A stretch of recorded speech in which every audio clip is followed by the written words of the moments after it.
কালকে থেকে তুমি বাসার বাইরে গেলে আমি তোমার সাথে বের হব। মানে কি? আমার ব্যক্তিগত কাজে আপনি কেন আমার সাথে যাবেন? কারণ তুমি একা বাসার বাইরে গেলে মা, আমার বোন সবাই সন্দেহ করবে তোমাকে নিয়ে।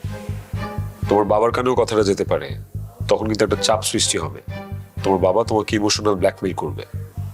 তাই বলে আমার ব্যক্তির স্বাধীনতা বলতে কি কিছুই থাকবে না?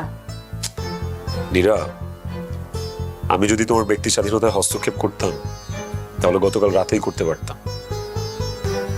এনিওয়েজ, কালকের থেকে তুমি আমাকে নিয়ে বের হবে, আমি তোমাকে তোমার গন্তব্যে পৌঁছে দিয়ে আসবো। তোমার কাজ শেষ হলে তুমি আমাকে কল করবা, তোমাকে যেয়ে আমি আবার নিয়েও আসবো। এটা আপনার উপর জুলুম হয়ে যাবে না? না, যা হওয়ার তা হয়ে গেছে, নতুন করে আর কি হবে? শোনো, তোমার কাছে কি মনে হচ্ছে আমি এত কিছু কার জন্য করছি? তোমার জন্য? আমি এত কিছু করছি আমার মায়ের জন্য। কারণ আমি চাই না আমার মা মানসিকভাবে কষ্ট পায়। আমি চাই না যে আমার মার কাছে কখনো মনে হোক যে সে তার ছেলের জীবনটাকে নিজের হাতে নষ্ট করে দিচ্ছে।